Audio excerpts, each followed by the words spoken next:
Genèse chapitre 4 du 1er jusqu'au 5e verset. Ainsi j'ai lu. Adam connut Ève, sa femme. Elle conçut et enfanta Caïn et elle dit « J'ai formé un homme avec l'aide de l'Éternel ». Elle enfanta encore son frère Abel. Abel fut berger et Caïn fut laboureur. Au bout de quelque temps, Caïn fit à l'Éternel une offrande des fruits de la terre, et Abel, de son côté, en fit une des premières-nées de son troupeau et de leur graisse. L'Éternel porta un regard favorable sur Abel et sur son offrande, mais il ne porta pas un regard favorable sur Caïn et sur son offrande. Caïn fut très irrité et son visage fut abattu. Il est l'histoire bien connue de tous, l'histoire de l'homme de Caïn et de son frère Abel, tous deux qui furent fils d'Adam et Ève. Juste après que Elohim ait chassé l'homme du jardin, Adam engendra des fils et filles. Et il commença avec l'aîné qui était Caïn, puis son frère Abel, puis Seth, ainsi de suite. Mais un jour, tous les deux fils eurent la pensée de donner l'offrande à Elohim. Oh, je m'étais dit, Adam n'avait jamais donné l'offrande à Dieu pour que les fils puissent faire ce que leur père pouvait faire. Car les fils, c'est la continuité du père. Mais leur père n'avait jamais donné l'offrande à Elohim. Comment est-ce que ces fils avaient eu la pensée de donner l'offrande sans avoir l'instruction de leur père sur l'offrande? Donc, c'est que je comprends et que cela était divinement poussé par l'esprit, que ses fils ont eu la pensée de donner l'offrande à Elohim. Regardez un mouvement qui se passe. C'est l'aîné appelé Caïn qui commença à donner l'offrande à Elohim. Et dans le domaine des données, l'homme donne que ce qu'il a. Ce qui veut dire, comme Caïn était laboureur, il ne pouvait obtenir que les produits de la terre. C'est ainsi qu'il pouvait donner les produits de la terre parce qu'il était cultivateur. Et Abel, de son côté, comme il était berger, œuvrant dans une bergerie, ainsi il pouvait donner les premières-nées de son troupeau et de leur graisse, parce que c'est ce qu'il avait. Mais Elohim, par sa grandeur, il porte un regard favorable sur l'offrande d'Abel et non pas celui de Caïn. Or, Abel n'était pas l'aîné de la famille d'Adam, mais il était le cadet. Donc, avec un œil prophétique, je vois que Elohim, Dieu, avait fait le vice-versa. Oh my God. Je sens de dire à quelqu'un que le plan de Dieu n'est pas le plan des hommes. C'était l'aîné qui avait commencé à donner l'offrande. Mais ce n'était pas son offrande qui était exaucée, c'était celui du cadet qui a été exaucé. Elohim, comme père, il avait porté un regard favorable sur l'offrande du cadet et non pas celui de l'aîné. Ainsi, Isaac, comme fils, lui aussi avait agréé l'offrande du cadet qui est Jacob, que celui de l'aîné qui était Ésaü. Mes frères et sœurs, le premier Adam n'avait pas une offrande agréable devant Dieu pour racheter Ève, la femme qui était tombée ou morte dans les péchés. Mais c'est le dernier Adam, le cadet, qui fut trouvé digne de nous racheter de par son propre sang. J'aime beaucoup quand mon frère Paul dit dans 1 Corinthiens chapitre 6, le verset 20, « Car vous avez été rachetés à un grand prix. » Oui, mes bien-aimés, il n'y a que le cadet qui a un grand prix devant le Père. C'est pourquoi lorsque le fils prodigue était retourné à la maison de son père, ce dernier était rempli de joie au point même que l'aîné fut irrité dans son cœur à cause de la joie que le cadet avait redonné à son père. Laissez-moi vous dire, mes frères, que depuis le jour où le premier Adam avait désobéi contre Dieu, Dieu était en colère. Et pour que sa colère soit calmée, il fallait que le sang soit versé C'est pourquoi lorsqu'on est en colère contre une personne, on ne peut pas lui pardonner. C'est la raison pour laquelle, durant tous les temps de l'ancienne alliance, Elohim ne pouvait pas ôter les péchés de l'humanité car il était en colère. Et Paul dit, la loi produit la colère, selon Romains chapitre 4, le verset 15. Donc, durant tous les temps de la loi, Dieu était en colère. Et comme il était en colère, les péchés étaient couverts par le sang des animaux au lieu d'être ôtés.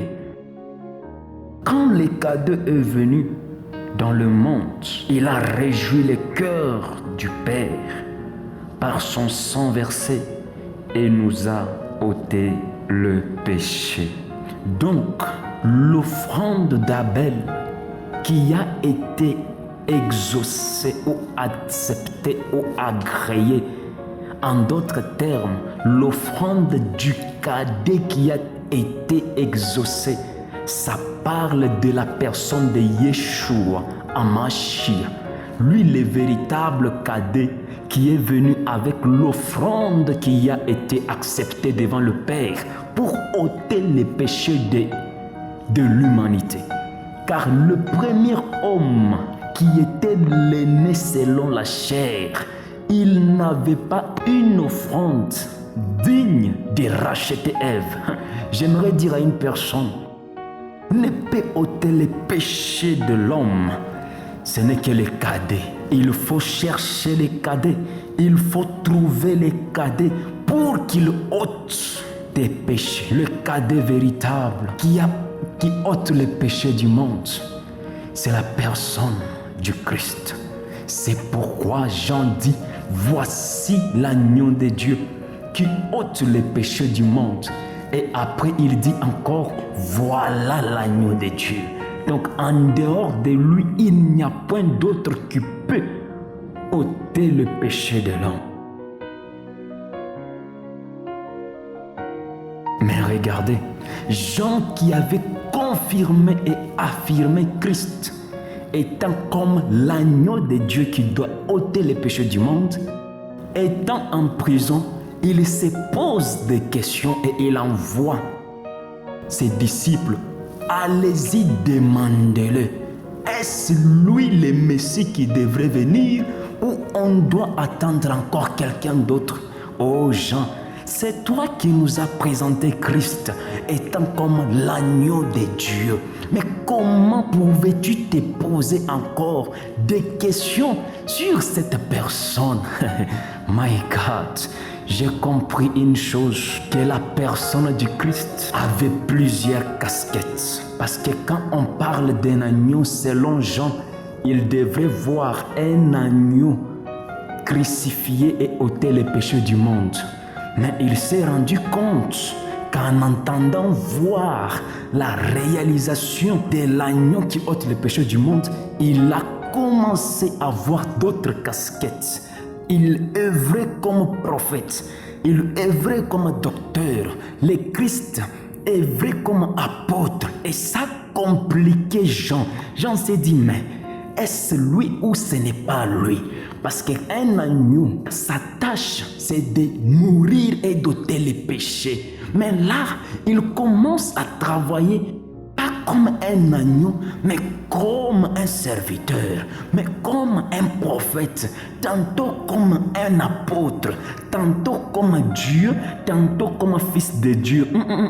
Allez-y d'abord lui demander pour revérifier. Oh là, j'aimerais dire à une personne que dans le domaine où le Christ va t'utiliser, le monde ne te comprendront pas. Ils se diront, mais il est prophète, mais comment il œuvre comme un apôtre? Il est pasteur, mais comment il œuvre comme un prophète? J'annonce un vent nouveau à tous les appelés, à tous les hommes de Dieu, à tous les ministres appelés. Un vent de confusion où le monde aura des confusions sur toi-même parce que nous sommes en Christ Christ est en nous et nous avons l'espérance de la vie. Et j'aimerais te dire que ce qu'il a fait, que cela se réalise avec toi.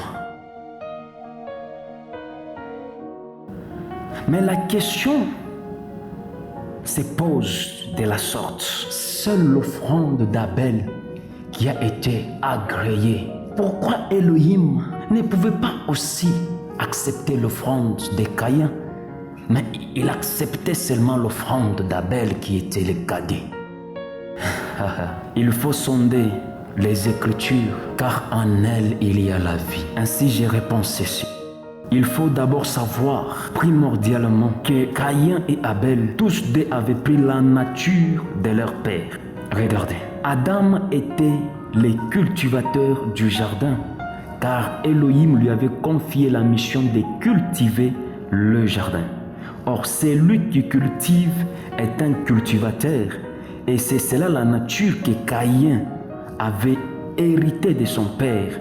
Caïn était cultivateur parce que son père, Adam, était aussi cultivateur. Abel, de son côté, il a hérité la nature du berger, car son père, Adam, était chargé par Elohim de garder le jardin. Or, celui qui garde est un berger.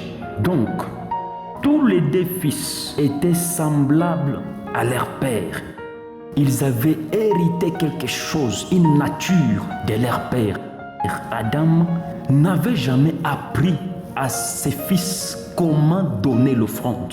Mais les fils eux-mêmes ont eu la pensée de donner l'offrande. Ce qui veut dire que les fils, c'est la continuité du père. Les fils peuvent parvenir à faire ce que le père n'avait pas fait. Mais dans le bien, les fils peuvent aller là où le père n'avait jamais allé. Ils peuvent y arriver, mais dans le bien. C'est pourquoi j'ai toujours dit à tout fils, biologique ou dans la foi, de ne pas s'arrêter là où nos pères se sont arrêtés, de ne pas se limiter dans les pas de nos pères, de ne pas se limiter dans les visions, se limiter dans ce que nos pères pouvaient faire. Mais nous devons franchir des barrières. Alors, de là, j'aimerais ouvrir une parenthèse. Tout fils doit avoir la ressemblance de son père. Car un fils ressemble à son père, soit par image, soit par les actes, ou soit par son ADN. Un fils qui ne ressemble pas à son père par ces trois choses, il n'est pas son fils. Sur le plan biologique, le fils doit ressembler à son père par son image. Donc quand on voit l'image du père, on voit l'image du fils. Quand on voit le fils, on voit les traces de l'image de son père. Mais non seulement par l'image, car il y en a qui ne peuvent pas avoir l'image de leur père, mais qui ont les actes de leur père. Donc on voit en lui poser des actes que son père pose. Il aime chanter comme son père, il a le talent comme de son père, il agit comme son père, il parle, il marche comme son père, il dort comme son père, il mange comme son père.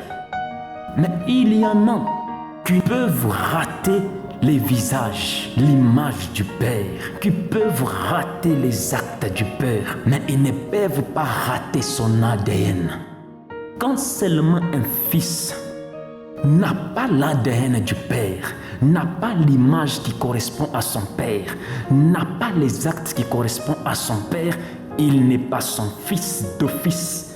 On comprend que il n'est pas son père.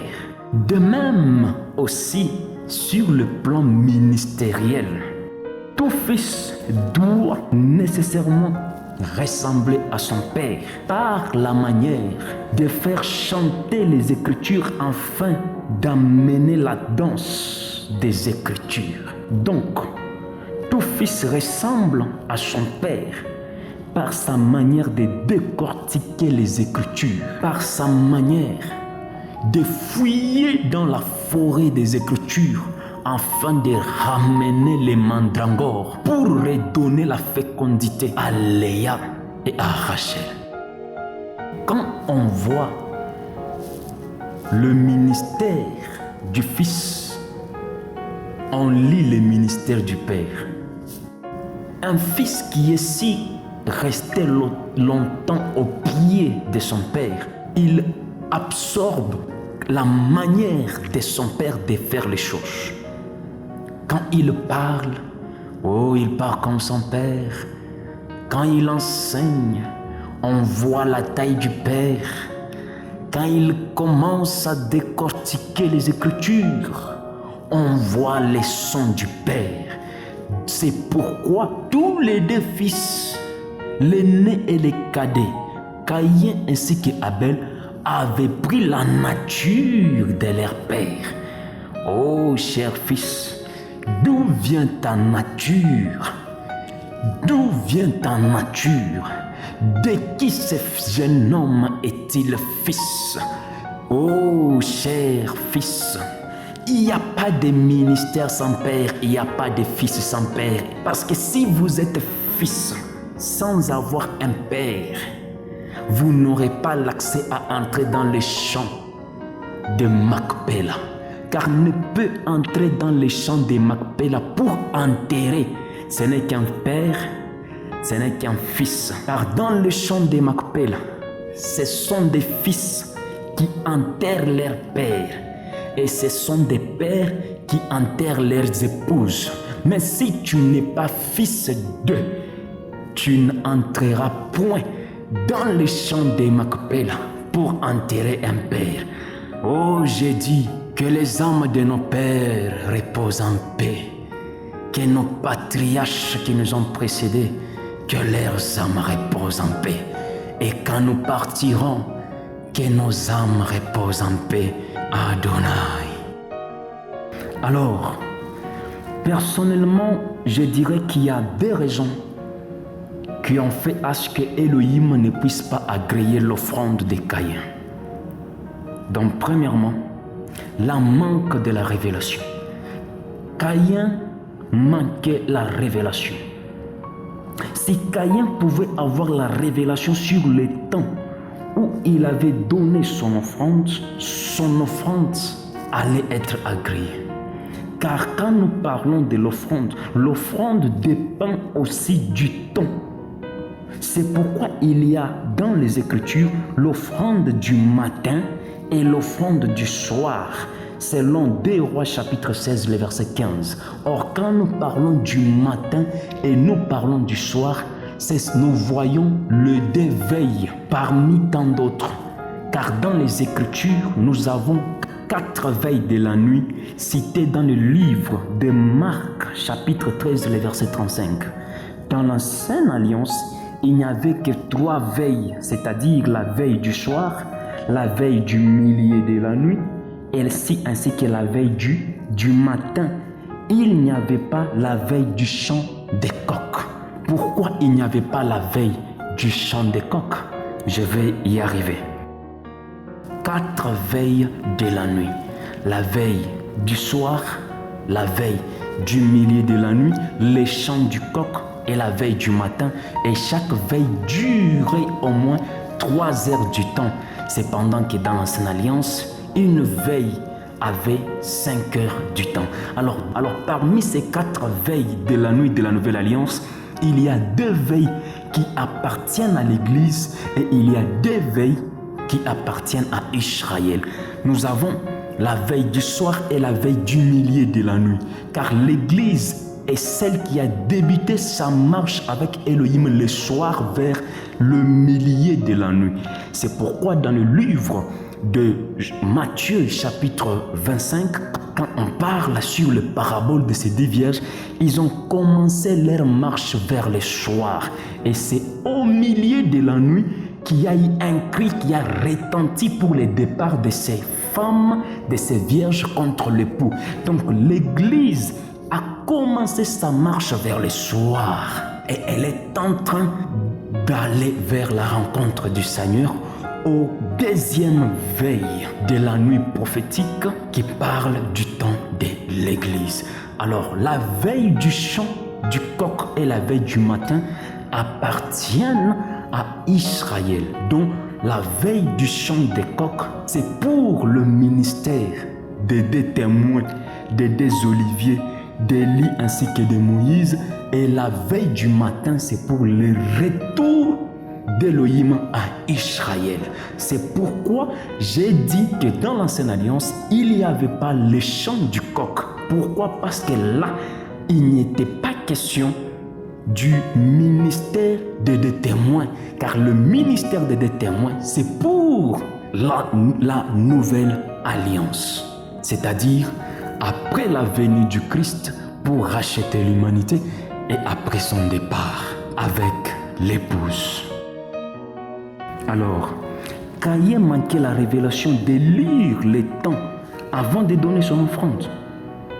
Du temps où Caïn donnait son offrande des produits de la terre, Caïn n'avait pas la révélation de savoir que Elohim avait déjà changé sa dispensation de nourriture.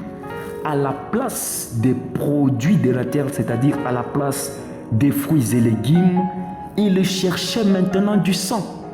Parce que comment pouvez-vous donner les produits de la terre, les fruits et légumes à un lion qui est en colère? Quand un lion est en colère, on ne peut pas le calmer avec les produits de la terre. On ne peut pas le calmer avec les fruits. Il cherche que le sang. Il faut que le sang coule pour que la colère soit calmée. Raison pour laquelle seule l'offrande d'Abel, le cadet, qui a été agréée que l'offrande de Caïn. Pourquoi? Parce que seule l'offrande d'Abel qui pouvait calmer la colère d'Élohim. C'est pourquoi, je l'ai dit, que le véritable cadet qui a amené l'offrande agréable devant Elohim, c'est la personne du Christ Yeshua de Nazareth. C'est lui qui pouvait amener l'offrande. Et cette offrande a joué des rôles. Premièrement, de nous ôter les péchés. Et deuxièmement, de calmer la colère de Dieu. Oh mes frères, le sang du Christ n'était pas pour ôter la colère de Dieu, mais c'était pour calmer sa colère, mais pour ôter nos péchés. Jusqu'en ces temps-ci, la colère de Dieu est apaisée et calmée au travers de ce sang. C'est de là que nous parlons, de la 6e dispensation parmi les 7 dispensations. Nous parlons de la dispensation de la grâce. La dispensation de cette grâce qui calme la colère du lion. Car juste après le départ de l'Église sur la terre, ainsi la colère du lion s'abattra sur la terre. Oh, quelqu'un dit que nous sommes déjà au temps où la colère de Dieu est en train de se manifester sur la terre, est en train d'agir. Oh, quelle honte! Mes frères, le coronavirus que nous voyons actuellement, ça n'a rien à voir avec la colère de Dieu. Ça n'a rien à voir. Des petites tribulations que nous vivons par-ci par-là, ça n'a rien à voir avec la colère de Dieu, avec la coupe de Dieu remplie de sa colère. Et regardez, Dieu, par sa colère, il ne pouvait pas détruire la terre, punir la terre aussi longtemps que il y avait un juste appelé Noé. Il a fallu d'abord que ce juste Noé soit épargné dans l'arche. C'est alors que la colère de Dieu s'abattra sur la terre. Deuxième exemple, Dieu, dans sa colère, il ne pouvait pas punir Sodome et Gomorrhe aussi longtemps qu'il y avait un juste appelé Noé. Il a fallu d'abord que Noé puisse quitter Sodome. C'est alors que la colère de Dieu se manifestera sur les habitants de Sodome. Ainsi, Elohim ne peut pas manifester sa colère sur la terre aussi longtemps qu'il y a un juste qui est son épouse. Il faut d'abord que l'épouse puisse quitter de la terre. C'est alors que la colère d'Élohim s'abattra contre les habitants de la terre. C'est pourquoi l'apôtre Paul dit dans 1 Thessaloniciens chapitre 5, le verset 9, il dit « Car Élohim ne nous a pas destinés à la colère. » Oh oui, mes frères, Élohim ne nous a pas destinés à la colère à venir, car il y a un temps où sa colère va agir et s'abattra contre les habitants de la terre. Et là, les Covid et autres, ce n'est que rien. Mais bien avant que la colère de Dieu ne vienne sur les habitants de la terre, ça sera d'abord les œuvres de l'Antéchrist qui agiront sur la terre. Mes frères, il est grand temps de chercher l'arche du salut, d'entrer dans cette arche auprès de Noé et de s'épargner à la colère à venir. C'est pourquoi Paul dit que le Christ nous délivre de la colère à venir.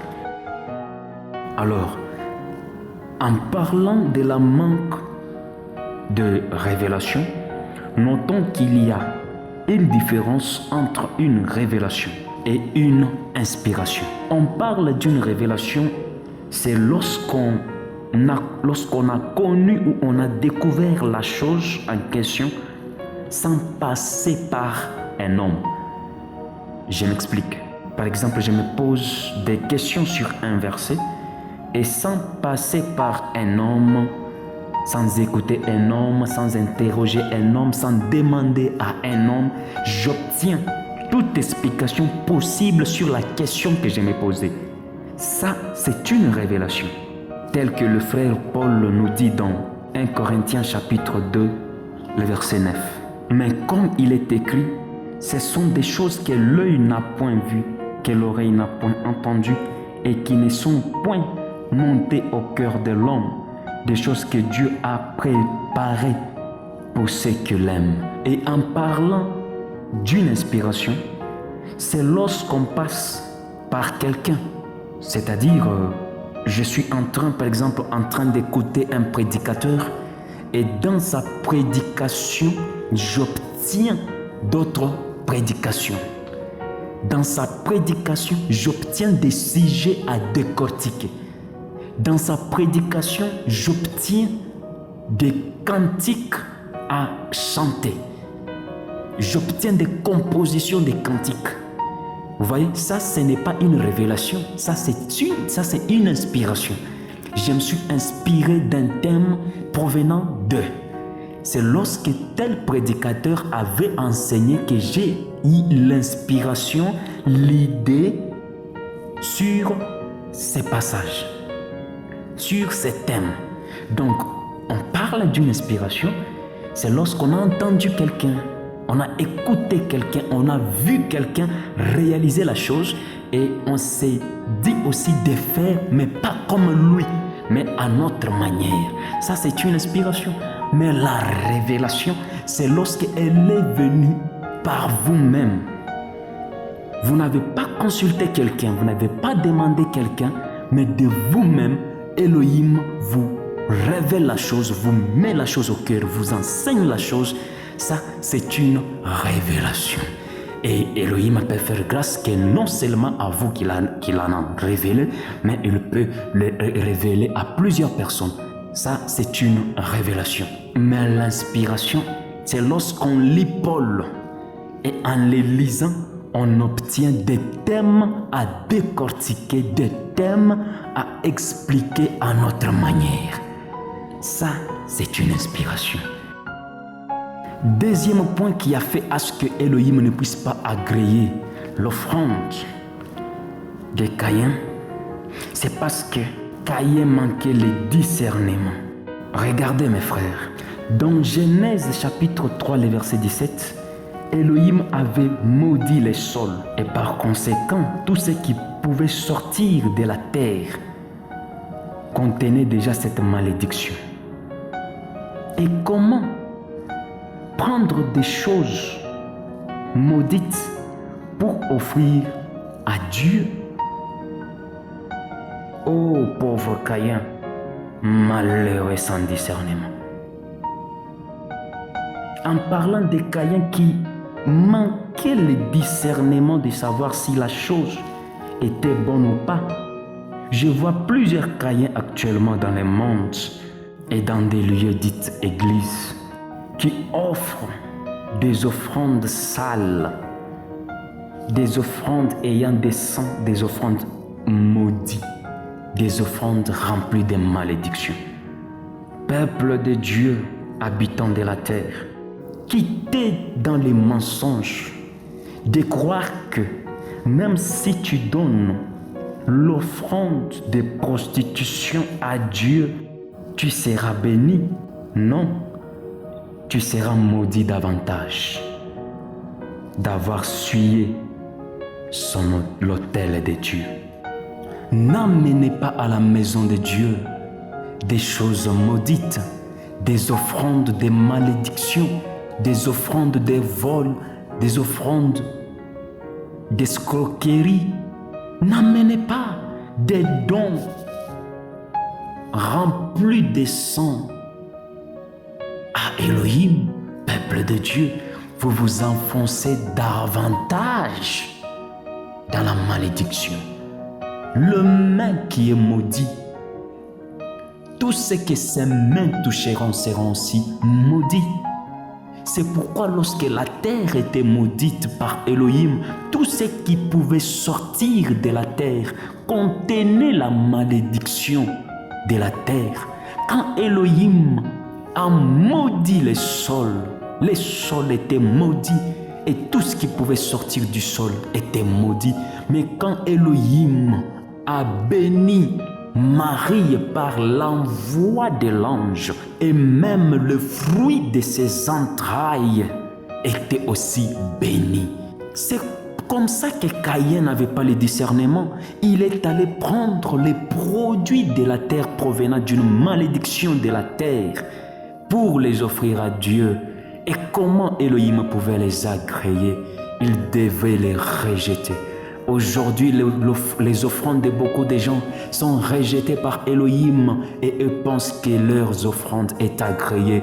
Oh mes frères, ce n'est pas parce que le pasteur agrée ton offrande que Elohim l'a aussi agréée, car par manque de discernement, ton pasteur peut prendre l'offrande sans savoir l'origine de cette offrande. Mais Elohim qui voit tout, qui connaît tout, qui sonde tout, voit ce que tu as fait pour amener cette offrande.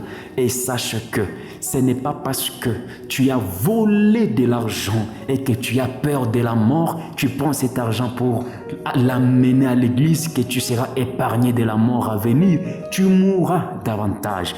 Oh, je parle à toi, celui qui donne des offrandes sans se donner d'abord lui-même étant comme l'offrande à Elohim, d'arrêter, de cesser de donner les offrandes aussi longtemps que de toi-même tu n'es pas encore offrande. Commence d'abord à te donner toi-même étant comme l'offrande à Elohim, c'est alors que tu l'amèneras des offrandes. Oh mes frères et sœurs, Caïn manquait la révélation, il manquait le discernement. C'est pourquoi la révélation et le discernement sont venus qu'avec les cadets, le fils cadet qui est venu avec la grâce et la vérité. Elohim vous bénisse davantage et qu'il bénisse sa parole. C'était votre frère, le docteur missionnaire Seth Mokadi, l'esclave du peuple qui vous aime. Soyez bénis.